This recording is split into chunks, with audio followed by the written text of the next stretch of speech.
Bagaimana rasanya mengetahui orang yang paling kau percayai, suami yang kau cintai sepenuh hati, diam-diam berselingkuh dengan orang yang seharusnya kau lindungi, adik kandungmu sendiri. Dunia rasanya runtuh, napas tersangkut, dan hati hancur berkeping-keping. Semua yang kau yakini sebagai cinta, kesetiaan, dan kepercayaan berubah menjadi racun yang menetes perlahan, meninggalkan luka yang tak mudah sembuh. Aku tidak tahu harus mulai dari mana. Hati ini penuh luka, tapi aku ingin berbagi ceritaku dengan kalian, sahabatku. Ini bukan sekadar kisah pengkhianatan, tapi juga tentang kehilangan, kekecewaan, dan keberanian untuk bangkit. Jika sahabat mau mendengarkan, aku benar-benar membutuhkan dukungan kalian. Dengarkan kisahku dengan sabar, beri aku ruang untuk menceritakan semuanya, karena kadang berbagi adalah cara pertama untuk sembuh dan menemukan kekuatan yang hilang. Sebelum kita masuk lebih dalam, yuk kita ramaikan dulu kolom komentarnya, serta jangan lupa untuk klik tombol like, subscribe, dan aktifkan loncengnya, agar sahabat Fafa tidak ketinggalan cerita-cerita seru lainnya. Dukungan dari sahabat sangat membantu channel ini untuk terus berkembang dan menyajikan cerita-cerita menarik lainnya. Dan seperti biasa, Fafa mau absen nih. Coba tulis nama sahabat, asal kota, dan ketik kata hadir di kolom komentar bawah. Fafa pengen tahu, sahabat setia Fafa dari kota mana saja. Sudah siap sahabat? Yuk kita langsung masuk ke ceritanya. Aku dan Rian menikah 5 tahun yang lalu. Di mata orang lain, kami pasangan yang sempurna. Mereka melihat kami tersenyum bersama, berpegangan tangan di jalan, saling memeluk ketika bertemu. Mereka tidak tahu, di balik senyum itu, aku sering merasa ada jarak yang tak kasat mata antara kami. Rian adalah pria yang baik, penyayang, dan pekerja keras. Tapi aku tidak bisa menepis rasa cemas yang selalu muncul ketika ia pulang terlambat. Ketika ponselnya selalu dipegang erat, atau ketika matanya tampak menyembunyikan sesuatu. Adikku Maya selalu ada di sampingku. Kami tumbuh bersama, berbagi rahasia dan saling mendukung dalam setiap kesulitan. Hubungan kami begitu dekat, sampai kadang orang mengira kami kembar. Aku percaya sepenuhnya padanya, begitu juga ia padaku. Namun, kepercayaan yang begitu dalam ini ternyata akan menjadi pedang bermata dua. Segalanya terasa normal hingga suatu sore ketika aku sedang merapikan meja kerja Rian. Sebuah ponsel yang biasanya selalu berada di tasnya tertinggal di meja. Tanpa berpikir panjang, aku membukanya. Di layar, muncul percakapan yang membuat jantungku serasa berhenti. Pesan demi pesan yang hangat, manis, dan terlalu intim untuk seorang kakak dengan adiknya. Itu dari Maya. Awalnya aku menutup mata dan berpikir ini salah paham. Mungkin ini hanya bercanda atau sekedar salah ketik. Tapi semakin ku baca, semakin jelas dan tidak masuk akal. Mereka berbicara tentang perasaan yang seharusnya hanya dimiliki oleh pasangan. Tentang momen-momen rahasia yang seharusnya hanya aku dan Rian yang tahu. Setiap kata yang kubaca, seperti jarum yang menusuk hatiku. Aku merasa dihianati 2 kali. Dihianati oleh suamiku, orang yang aku cintai sepenuh hati. Dan oleh adikku sendiri, orang yang aku percayai lebih dari siapapun di dunia ini. Malam itu aku tidak bisa tidur. Aku menatap langit-langit kamar, mencoba memahami kenapa semua ini terjadi. Apakah aku salah dalam melihat tanda-tanda? Apakah aku terlalu buta untuk tidak melihat peringatan yang sudah ada di depan mata? Rasa sakit dan amarah bercampur menjadi satu. Tapi aku tahu, aku tidak bisa langsung menuduh mereka tanpa bukti. Aku harus bersabar, meski setiap detik menunggu rasanya seperti siksaan. Setiap pesan yang aku baca di ponsel itu membuat hatiku semakin rapuh, namun juga menumbuhkan tekad di dalam diriku. Aku harus menemukan kebenaran. Hari-hari berikutnya terasa seperti berjalan di atas kaca. Aku terus memikirkan pesan-pesan itu, memperhatikan setiap gerak-gerik Rian, mendengar setiap kata Maya, mencoba menangkap tanda-tanda yang mungkin mengonfirmasi kecurigaanku. Semua yang aku cintai kini berubah menjadi misteri, dan aku harus memutuskan bagaimana menghadapi kenyataan yang menghancurkan ini. Malam itu aku duduk di kursi dekat jendela, menatap bulan yang sepi. Hatiku penuh dengan pertanyaan. Mengapa mereka? Mengapa adikku sendiri? Bagaimana bisa Rian, suamiku, yang aku cintai sepenuh hati, mengkhianatiku dengan orang yang aku percayai lebih dari siapapun? Tidak ada jawaban, hanya rasa sakit yang membakar. Aku tahu satu hal, hidupku akan berubah selamanya.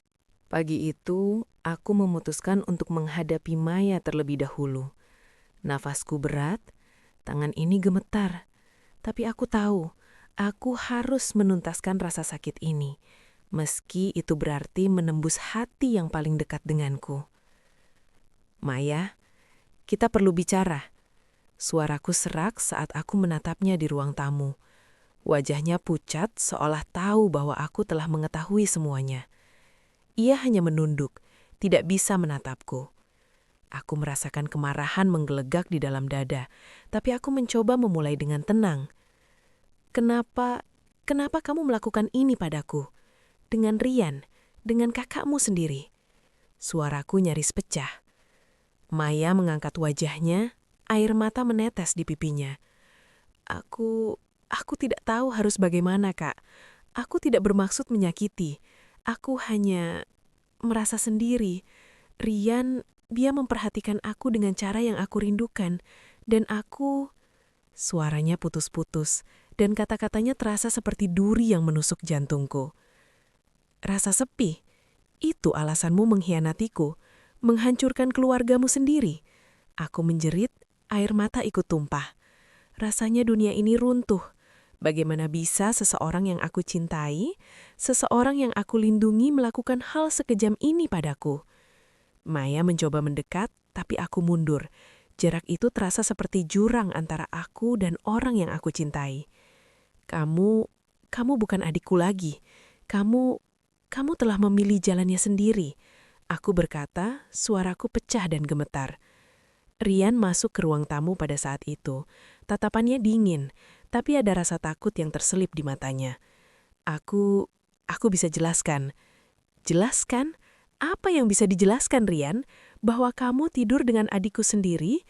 Bahwa kamu menghancurkan hidupku? Aku menatapnya dengan amarah yang membara. Rian menunduk.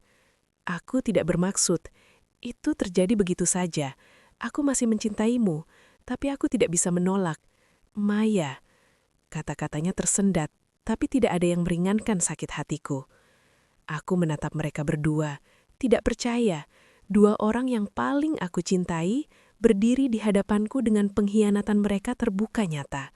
Rasanya seperti ditikam dari belakang 2 kali lipat rasa sakitnya. Aku ingin memukul, menjerit, dan lari menjauh, tapi tubuhku terpaku. Mereka bilang cinta itu membutakan, tapi ini lebih dari sekedar buta. Ini menghancurkan. Ini rasanya seperti aku kehilangan semuanya sekaligus. Batinku sambil menahan tangis. Maya menunduk, suaranya lirih. Kak, maafkan aku. Tapi kata maaf itu tidak bisa menutup luka yang begitu dalam. Rasa sakit, pengkhianatan, dan kemarahan bercampur menjadi satu, membuat dunia seakan berhenti berputar. Rian mencoba meraih tanganku. Tolong, beri aku kesempatan untuk menjelaskan. Aku menarik tangan dari genggamannya. Tidak ada yang bisa dijelaskan lagi, Rian. Tidak ada. Aku perlu waktu. Aku tidak bisa percaya lagi. Aku tidak bisa tinggal di tengah kebohongan ini.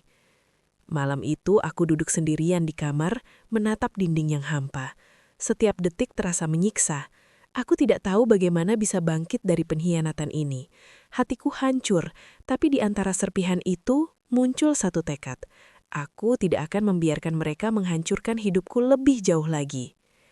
Hari-hari berikutnya menjadi siksaan. Setiap kali aku melihat mereka, setiap kata yang keluar dari mulut mereka terdengar seperti racun yang menyebar di tubuhku. Aku menyadari satu hal, perasaan yang dulunya penuh cinta, kini berubah menjadi amarah, kecewa, dan rasa sakit yang membakar. Aku belajar bahwa konfrontasi tidak selalu membuat segalanya menjadi jelas. Kadang, ia justru memperlihatkan seberapa besar luka yang ada di hati dan seberapa sulit memaafkan mereka yang paling dekat denganmu. Hari-hari setelah konfrontasi itu terasa seperti mimpi buruk yang tidak berujung. Aku bangun setiap pagi dengan rasa sakit yang masih menempel, seolah setiap nafas mengingatkan aku akan pengkhianatan yang telah terjadi. Rian dan Maya tetap ada di rumah, namun jarak kami kini tak terlihat namun begitu nyata. Kata-kata mereka masih terngiang di telingaku, tapi aku tidak mampu lagi mendengarkan. Aku memutuskan untuk mengambil jarak. Aku pindah sementara ke rumah teman dekatku, seorang wanita yang selalu menjadi tempatku berbagi. Di sana, aku merasa aman, meski luka di hatiku masih segar. Aku butuh waktu untuk berpikir, merenung dan menenangkan diri. Aku duduk di balkon, menatap langit malam, mencoba memahami apa yang telah terjadi. Dalam kesendirian itu, aku mulai menulis jurnal. Setiap kata yang kutulis seakan melepas sedikit beban dari pundakku. Aku menuliskan semua rasa sakit, amarah, kekecewaan, dan ketakutan. Aku menuliskan tentang Rian, tentang Maya, tentang aku sendiri, tentang bagaimana aku merasa dikhianati oleh dua orang yang paling aku cintai di dunia. Menulis memberiku ruang untuk bernafas, untuk memahami bahwa aku masih memiliki suara dan kendali atas hidupku sendiri. Teman-temanku memberi nasihat yang menenangkan, sekaligus menegaskan realita. Mereka berkata, kadang cinta tidak selalu menyelamatkanmu. Kadang orang yang kita cintai bisa menjadi orang yang paling menyakitkan. Kata-kata itu pahit, tapi aku tahu ada kebenaran di dalamnya. Aku menyadari bahwa aku tidak bisa terus hidup dalam kepalsuan, menunggu mereka berubah. Aku harus mengambil keputusan demi diriku sendiri. Aku mulai menata rencana. Pertama, aku harus menghadapi perasaanku sendiri. Aku menyadari bahwa aku berhak marah, berhak kecewa, dan berhak menangis. Tidak ada yang salah dengan merasakan sakit hati, karena itu bagian dari proses penyembuhan. Setiap malam, aku melakukan meditasi ringan dan latihan pernafasan, berusaha menenangkan pikiranku yang kacau. Perlahan, sedikit demi sedikit, aku merasa ada ruang di dalam hatiku untuk berpikir jernih. Kedua, aku mulai memikirkan langkah hidupku selanjutnya. Aku tidak bisa lagi bergantung pada orang lain untuk kebahagiaanku. Aku ingin fokus pada diriku sendiri, pada pekerjaan, hobi, dan hal-hal yang membuatku merasa hidup. Aku menuliskan daftar hal-hal yang ingin kulakukan, melanjutkan karir yang sempat terhenti, kembali ke olahraga yang dulu kuhindari karena sibuk mengurus rumah tangga, bahkan berencanakan perjalanan singkat untuk memberi diriku udara segar dan perspektif baru. Ketiga, aku mulai menetapkan batasan. Aku tahu bahwa menghadapi Rian dan Maya di rumah akan terlalu menyakitkan jika aku belum siap. Aku harus menjaga jarak emosional agar tidak terus terluka. Aku menyadari bahwa mencintai diri sendiri kadang berarti berani berkata tidak pada mereka yang menyakitimu, bahkan jika itu orang yang paling dekat denganmu. Selama beberapa minggu, aku merasakan perubahan kecil. Rasa sakit masih ada, tapi aku mulai bisa memandang masa depan dengan mata yang lebih jernih. Aku belajar bahwa menghadapi kenyataan bukan berarti menyerah, tapi menerima apa yang ada agar bisa bergerak maju. Aku mulai membayangkan hidupku tanpa Rian dan Maya, dan untuk pertama kalinya, bayangan itu tidak menakutkan, malah terasa menenangkan. Aku juga mulai menyadari satu hal penting. Aku tidak harus memaafkan sekarang, dan itu tidak membuatku lemah. Memaafkan bisa menunggu sampai aku benar-benar siap. Yang penting saat ini adalah bertahan, menjaga diriku sendiri, dan menata langkah menuju hidup yang lebih baik. Hari demi hari, aku mulai menemukan kekuatan yang sebelumnya tersembunyi. Aku mulai tersenyum sedikit lebih lebar, tertawa dengan teman-temanku, dan menikmati hal-hal kecil yang dulu aku anggap biasa. Meski luka masih terasa, aku mulai belajar bahwa hidup terus berjalan, dan aku masih memiliki kendali untuk menentukannya. Dan perlahan, dengan hati yang penuh keteguhan, aku menyiapkan diri untuk langkah besar selanjutnya. Menghadapi mereka dengan keputusan yang jelas, menjaga martabat, dan membangun hidup yang sepenuhnya milikku sendiri. Setelah beberapa minggu menenangkan diri, aku merasa lebih siap untuk menghadapi kenyataan. Luka di hatiku masih terasa, tapi pikiranku mulai jernih. Aku sadar, meski rasa sakit ini mengerikan, aku tidak bisa terus hidup dalam kebohongan. Rian dan Maya telah menghancurkan kepercayaan yang sulit dibangun, dan tidak ada kata maaf yang bisa menghapus pengkhianatan itu begitu saja. Suatu sore, aku memanggil Rian dan Maya untuk duduk bersama di ruang tamu. Jantungku berdetak kencang, tapi aku menahan semua gemetar di tangan dan suara. Ini adalah momen di mana aku harus tegas, bukan lagi seorang istri yang memohon atau adik yang terluka. Aku harus menjadi diriku sendiri. Rian, Maya, aku sudah memikirkan semuanya dengan tenang. Aku mulai, suaraku tegas namun datar. Kedua mata mereka menatapku, penuh rasa bersalah dan ketakutan. Aku tidak bisa hidup di tengah kebohongan ini. Aku sudah memaafkan, tapi itu tidak berarti aku akan terus tinggal. Aku ingin perceraian. Maya menangis, suaranya bergetar. Kak, jangan. Aku menyesal. Aku benar-benar menyesal. Aku menggeleng, menahan air mata. Menyesal tidak cukup.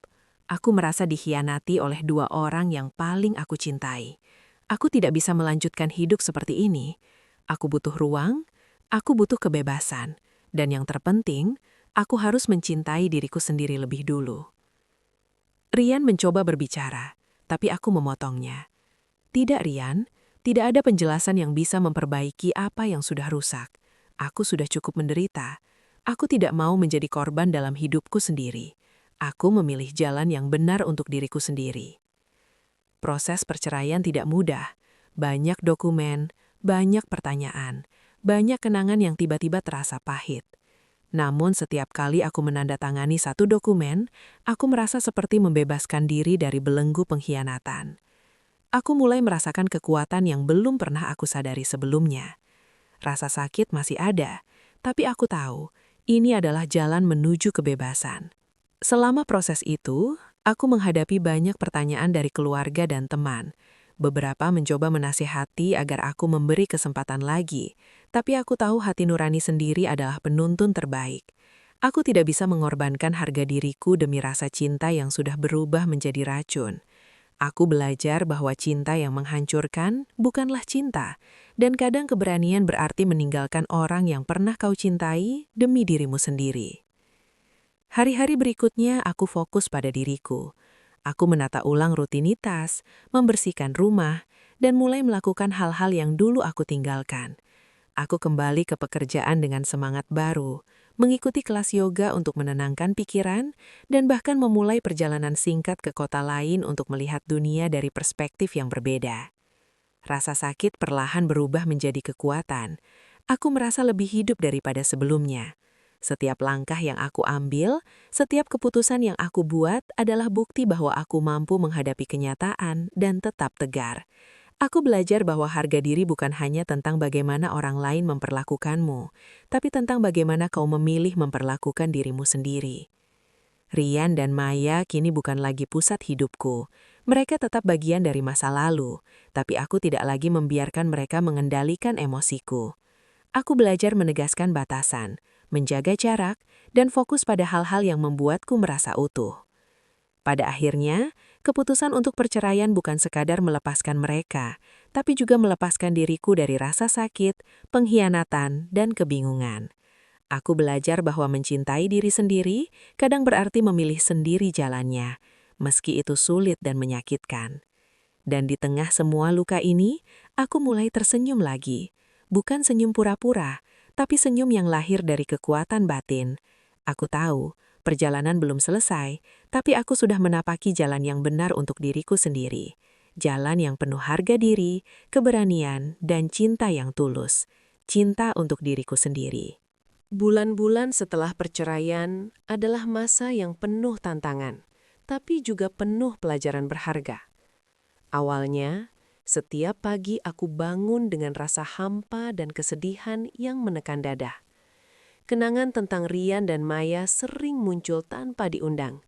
Senyum mereka, tawa mereka, momen-momen yang dulu membuatku merasa bahagia, kini berubah menjadi luka yang tak kasat mata. Namun, aku belajar bahwa luka tidak selalu harus menghancurkan. Aku mulai menulis lagi, sesuatu yang sudah lama kutinggalkan, karena kesibukan rumah tangga dan pekerjaan. Kata-kata di jurnalku menjadi teman, penghibur, dan pengingat bahwa aku masih memiliki diriku sendiri. Setiap halaman yang kulipat memberi sedikit ruang bagi hatiku untuk bernafas. Aku juga memutuskan untuk kembali ke pekerjaan yang sempat kutinggalkan.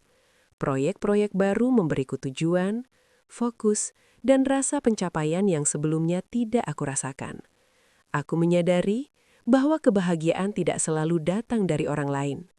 Kadang ia lahir dari diri sendiri, dari upaya yang kita lakukan untuk menumbuhkan diri, keterampilan, dan mimpi kita sendiri. Olahraga menjadi bagian dari rutinitasku. Yoga, jalan pagi, dan latihan ringan tidak hanya menyehatkan tubuh, tapi juga menenangkan pikiran. Setiap tarikan nafas menjadi pengingat bahwa aku masih hidup, masih memiliki kesempatan untuk memulai kembali, dan masih bisa merasakan kebahagiaan dalam bentuk yang sederhana. Aku juga belajar membuka diri lagi untuk dunia di sekitarku. Aku menghabiskan lebih banyak waktu dengan teman-teman yang tulus, tertawa tanpa rasa bersalah, dan menikmati momen kecil yang dulu terasa remeh. Satu cangkir kopi di sore hari, percakapan ringan dengan teman, atau langit senja yang tenang, semua itu menjadi kebahagiaan yang nyata dan murni. Seiring waktu, rasa sakit itu mulai memudar, berganti dengan ketenangan dan penerimaan. Aku menyadari bahwa luka yang dalam bisa menjadi guru terbaik. Dari pengkhianatan itu, aku belajar batasan, harga diri, dan pentingnya mencintai diri sendiri. Aku belajar bahwa memaafkan tidak selalu untuk orang yang menyakiti kita, tapi untuk hati kita sendiri agar bisa sembuh. Pada titik ini, aku mulai merasakan kebebasan yang sebenarnya. Kebebasan untuk menentukan langkah hidup sendiri, untuk memilih kebahagiaan tanpa tergantung pada orang yang pernah menghancurkan hatiku. Aku belajar menikmati kesendirian tanpa merasa sepi, menemukan kekuatan dalam kemandirian, dan menyadari bahwa hidup ini masih penuh kemungkinan. Yang paling berharga adalah aku kembali percaya pada diriku sendiri. Aku tidak lagi takut untuk menghadapi dunia, tidak lagi merasa rendah karena pengkhianatan orang lain. Setiap keputusan yang kubuat kini lahir dari pemikiran jernih dan hati yang kuat. Aku tahu, aku layak bahagia, dan aku tidak akan menyerahkan kendali itu kepada siapapun. Menyadari semua ini, aku tersenyum tanpa rasa bersalah. Senyum ini bukan sekedar tanda kebahagiaan, tapi simbol kebangkitan. Aku belajar bahwa meski dunia pernah menghancurkanmu, hati yang kuat bisa membangun kembali, bahkan lebih indah dari sebelumnya. Kini, aku hidup dengan penuh kesadaran. Luka masa lalu tidak lagi menjadi beban, tapi pengingat akan kekuatan yang aku miliki. Aku belajar menerima diri sendiri, mensyukuri setiap hal kecil, dan menemukan kebahagiaan dalam cara yang paling murni, dari dalam diriku sendiri. Aku bangkit, bukan hanya sebagai wanita yang selamat dari pengkhianatan, tapi sebagai seseorang yang lebih kuat, lebih bijaksana, dan lebih menghargai diri sendiri. Hidup ini masih panjang, dan aku siap menyambut setiap harinya dengan hati yang terbuka, tanpa rasa takut, tanpa penyesalan. Hanya keberanian dan cinta yang tulus untuk diriku sendiri. Hidup kadang membawa kita pada pengkhianatan dan luka yang tak terduga, bahkan dari orang-orang yang paling kita cintai. Namun, dari pengalaman pahit itu, kita belajar siapa diri kita sebenarnya, seberapa kuat hati kita, dan betapa berharganya mencintai diri sendiri. Jangan biarkan pengkhianatan orang lain menentukan kebahagiaanmu. Keberanian untuk bangkit dan menjaga harga diri adalah kunci untuk hidup yang lebih baik. Terima kasih sudah mendengarkan ceritaku, menemani langkahku dari luka hingga kebangkitan. Semoga kisah ini memberi pelajaran, inspirasi, dan kekuatan untuk kalian yang mungkin sedang menghadapi cobaan serupa. Ingatlah, setiap luka bisa menjadi jalan menuju kekuatan, dan setiap akhir bisa menjadi awal yang baru. Sampai jumpa di cerita Fafa berikutnya, dengan kisah lain yang mungkin akan menyentuh hati dan menginspirasi hidup kita semua. Tetap kuat, tetap percaya, dan cintai dirimu sendiri.